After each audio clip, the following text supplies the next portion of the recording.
In today's tech-savvy world, many may wonder why people would pick up their axe and shovel so that they can get their hands on the treasure trove of gold that is hidden within the earth. Just look at Parker Schnabel, the precocious gold miner who leads his crew out there every season, so that they can make their living by extracting this gold from the soil. Sure, many may not have believed in him when he started out, but now we are compelled to watch in awe as he and his crew were able to claim a mouth-dropping 6,837 ounces of gold at the end of Season 15 of Gold Rush. Imagine that. That is worth about $18.3 million. Sure, some of this money will go to costs, but you cannot deny that this is a ton of money to make within a year. Some of us may not see that amount in several lifetimes, and that is a fact. With that in mind, we must appreciate the work of Parker and his crew. We ended up at 68.37.0. It's well short of what we were going for, but we did learn a lot. We know the ground much better. And I have no doubt we're going to come back next season with a vengeance and a very big goal, and we're going to hit it. I'm really looking forward to that. It may seem straightforward now that we are talking about it, but we must state that a ton of work and determination went into what is now a multi-million-dollar company. We know that each and every one of these guys gave their all to get their hands on the gold that we are all celebrating today. Not only is their job somewhat unusual in today's times, there is also the fact that they have to brave the elements just so that they can get the result that we see today. Considering this, we are left to wonder just how much of this gold mining revenue is split among the members of Parker Schnabel's team. Considering how they all go through the same issues, well, one way or the other, and you'd find that this is not such an easy answer. After all, pretty much all of them have to be out there for 16 hours a day, 7 days a week in the most unforgiving of weather conditions. What we do know is that mining is far from being the most glamorous job in the world. Apart from those unforgiving conditions that we mentioned earlier, they also have to deal with logistic problems such as complex machinery failures and the likes. Looking at all the factors involved in such a job, you can say that only the most determined and most dedicated group of workers can take on such a job. And even still, it is quite likely that many of these people would succumb to the pressures of the job. That said, we cannot ignore that the good pay and bonuses do serve as an incentive to get these adventurous miners out there. Thankfully, they have a boss, such as Parker Schnabel, who is known for his direct and transparent way of doing business. All right, so what we got? Everybody's outside. I don't really want to keep them waiting. Thanks to his appreciation of the different factors when it comes to such a business, he knows that those who work hard deserve to get paid well. As such, you'd find that entry-level miners that come to work with him earn as much as $28 per hour. As you can imagine, this pays a lot better than many of the blue-collar jobs that are out there today. As great as this may sound, it must be noted that working with Parker is no walk in the park. That says a lot, especially as mining is already a difficult enough job as it is. What you'd find is that under Parker, you are likely to maintain a 75-hour work week. This means that these people work long days, sometimes even with night shifts. Add the fact that this also means that they do not get a lot of time off during the season, and you'd see how these people are actually worth that $28 per hour. To make matters worse, the work is truly intense. As such, no one can really complain about how much these guys earn. Some of these people may even be underpaid when we think about it. Well, it all seems worth it when payday arrives. For example, these entry-level workers can make as much as $2,590 in gross income per week. How many entry-level tech bros can boast of that today? If you really think about it, that's actually about $65,000 per season. How many of you guys are in that tax bracket? And that's even before they get any bonuses or deductions. The interesting thing about this is that, again, those figures only represent what is earned by entry-level employees. According to Parker, the median level employees make as much as $34 per hour. That is great, and it actually gets even better as those who are on a higher level, especially those who operate the heavy machinery or hold supervisory positions, are able to make even more money per hour. This means that some of the more experienced employees are able to make about $80,000 to $100,000 by the end of one season. Who would be laughing all the way to the bank with all that money? And that is even aside from all the money that they are set to make when they thanks to the performance-based bonus system. Parker has found that his team is highly motivated in a bid to get all the gold out of the mines they explore while they are out there. He knows that without these bonuses, he may not be able to get as much as he does out of his employees today. You can even say this about those who are in the management levels of his operation. Whatever the case may be, it seems to be working. Chris made these melted out of our gold right out of the ground. They're exchangeable for one meal at the kitchen. The downside of this performance-based system is that not everyone in his team is qualified enough to earn so much.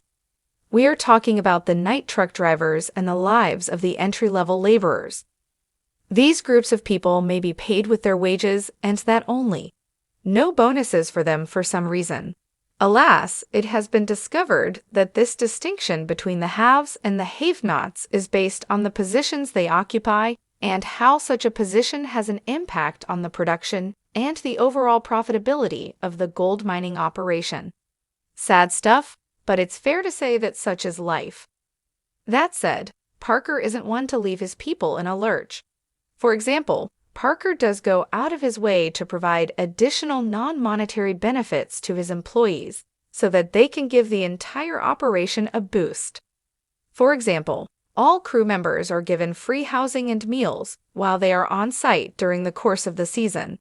This may seem straightforward, but we must acknowledge that Parker has done well by giving his employees free accommodation and food, especially when we consider how much and how challenging it is to support such an ecosystem in such a hostile environment.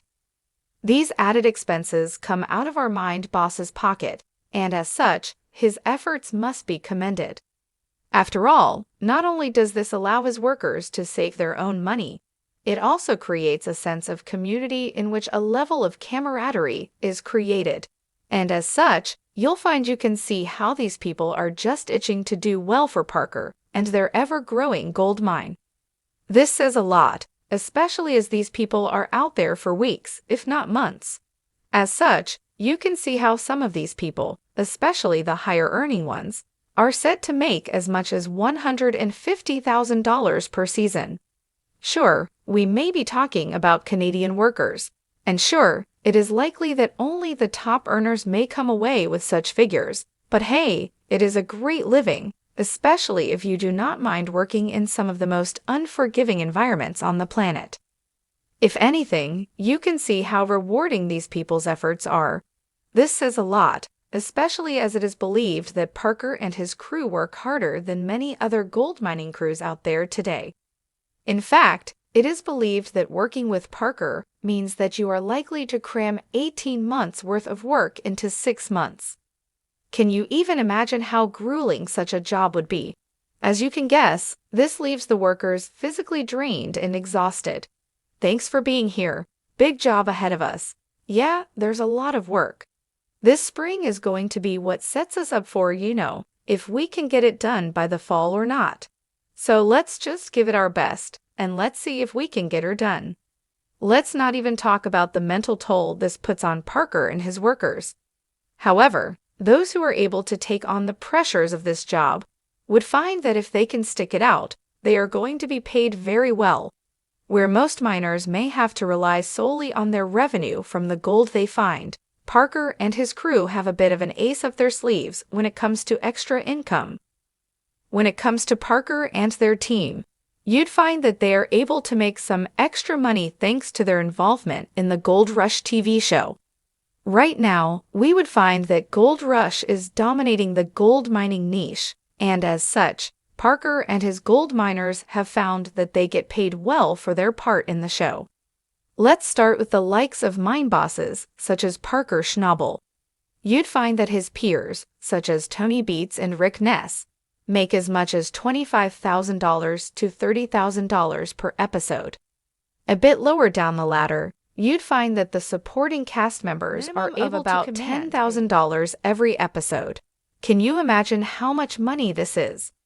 Well, when we factor in the fact that each season of Gold Rush consists of about 20 or so episodes, you'd find that these guys can make anything between $200,000 to $600,000 per season. Now, isn't that a great way to make some extra income? With that in mind, we must remember that these payouts are not evenly distributed among the cast members. As you can imagine, key figures and veteran cast members, such as Parker, are likely to command a good chunk of this television revenue pot. However, it is fair enough as the newcomers would need to earn their stripes before they start commanding a certain level of money. With that in mind, we must remember that Parker still bears much of the financial burden when it comes to running this gold mining shop. That said, the greater the risk, the greater the reward. And right now, Parker is being rewarded greatly. Right now, it is believed that Parker is making anything between $600,000 to $1 million. Funnily enough, this is just the money that he makes from gold mining alone. You'd find that when you take a peek at his portfolio, he is also pulling in millions of dollars from other sources of revenue, such as sponsorships, guest appearances, merchandise, and television royalties. Despite all these figures that we have recited so far, we find that they are not just out there to chase gold and make money. You'd find that Parker and his crew are out there because they are driven to chase opportunity. Sure, the favorable conditions of working with Parker does have an allure of its own, and as such, we are likely to see these people join Parker out there for some time, but make no mistake, these people are also out there because one way or the other, they have something to prove. This is because whether we like it or not, working with Parker is not an easy gig at all. They earn every penny by being out there for endless hours doing work that few others have the ability to do. Whether it's stuff leaking endlessly or fixing all the machines that break down along the way, Parker and his crew prove that they have earned every cent while they are out there. That is why they laugh all the way to the bank when the season's over. The back of the bus is going to be the roughest ride. So if you're in the back, you're going to want to hold on. Brake like you brought a wine glass. With that in mind, Parker has proved that although the value of their money may lie in the gold that they are mining, the real value of the mining experience is the teamwork. Don't take our word for it. Just look at what we see in the Gold Rush TV show. Although some of us may be inclined to focus on how much they earn, we can see how this job has helped the team build a certain sense of strength and stability while working with Parker out there in the Yukon or wherever he's likely to take them. That is why you'd see that there are tons of men that have proved their loyalty to Parker over the years. Looking at those who are loyal to Parker, you'd find that as long as they are there, it would prove to be a testament to the work that Parker has done in terms of creating a good work environment for himself and his crew members. This loyalty isn't just built on the results that they have been able to pull off over the years. This loyalty and camaraderie comes with a sense of mutual respect that they have been able to develop. That said, the decent compensation has also proved to be a great incentive to keep things going for Parker. In the end, we can see how every season Parker shows that he is a good boss because not only has he been able to keep his team together, this togetherness has helped him develop a sense of brotherhood among themselves. These factors helped the team reach new heights as they pushed on with their work, and as such, they have been able to show everyone how professionalism mixed with resilience pays off at the end of the day. Looking back, who would have thought that the young kid who made his appearance many years back would become what he is today? Our guess is that we were compelled when he made his first major breakthrough during Season 9 of Gold Rush. This was when Parker broke the single-season gold extraction record after ending the season with a haul of more than 7,400 400 ounces of gold. Pretty impressive, right? Since then, Parker has had several ups and downs, but they have mostly been ups as he explored the world in a bid to find all the gold he could get his hands on. This is why, even though he made more than $8 million during that breakthrough season, he pushes on to make even more success the very next season.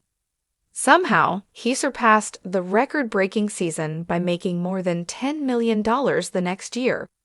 Funnily enough, this doesn't mean they got their hands on more gold that year, but this meant that Parker was hungry for even more success. With an ever-developing sense of ambition, you'd find that Parker was still eager to go. Even when the COVID-19 pandemic shut the entire planet down, Parker was able to extract about 7,500 ounces of gold that year. What a work ethic! Many of us were stashing toilet paper in our closets, but Parker was busy stashing about $14 million in the bank, thereby breaking both his previously set records in a year while people were battling disease, depression, and unemployment. In the end, it proved to be a triumphant moment for Parker and his men. Right now, with everybody having to go through quarantine and all that, it's going to make it tough, but the sooner we can get somebody up here, the better. Yeah, the big problem here is somebody with no experience is almost worse than nobody. Man, I don't care if they have lots of experience, no experience. We can train them, whatever you can find us. Okay, I'll do it. I'll do what I can as quick as I can. With such a level of success, Parker and his men were battle-ready, and as such, they were only eager to push on so that they could achieve even more success. Sure, there were a ton of expectations from Parker and his team to achieve even more success, but this also came with a certain level of pressure to achieve success. As you can imagine, this did not mean that the gold mines bowed down to their success. Instead, you'd find that the seasoned miners were ready to face whatever the elements threw at them. From the very first episode of the season, though, the team were faced with their fair share of challenges. However, they were able to overcome these issues by extracting about 839.75 ounces of gold.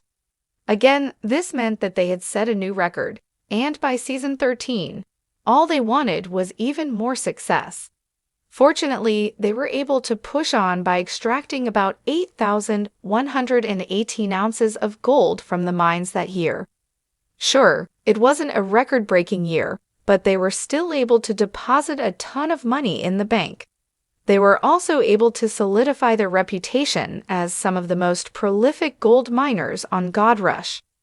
What is even more amazing about what Parker had done with this work in the gold mines is that he was able to do all of this before he was even 30 years old. Some of us are still living in our mom's basement, but not Parker. Thanks to his guts and the calculated risks that he had taken all through the years, Parker has been able to stand out among the crowd. No longer is he known as the puny grandkid of John Schnabel, one of the most legendary gold miners in the game during his own time. Now Parker can be seen as one of the leading figures on the show. Now he is known as a savvy mind boss who could very well be one of the most legendary figures in the game today. Indeed, some may even consider him to be a leading figure in this industry. Whatever the case may be, Parker has always let everyone know that gold mining ain't easy. He has been able to show everyone that he has been taking so many risks. It's even scary to think about. He is still able to realize how lucky he is to even be in this situation. Many gold miners have been unable to make things work in the way Parker has. Sure, some of us may think that this is just the manifestation of the works of a Nepo baby, but it's fair to say that being a Nepo baby did not protect him from the harsh elements found in the Yukon and any of the other sites they visited all over the world. He was able to overcome all the challenges that take place while they are out there, and with any luck, he will be able to continue achieving this level of success. With that in mind, we can see how Parker and his crew have been able to overcome the harsh circumstances so that they can find success. After many breakdowns and many dud digs on many mining sites, Parker and his men have shown that where there are challenges, there is a way to overcome said challenges. If they are able to do so, we will always watch keenly as Parker and his crew do all they can to get their hands on the gold found in Gold Rush.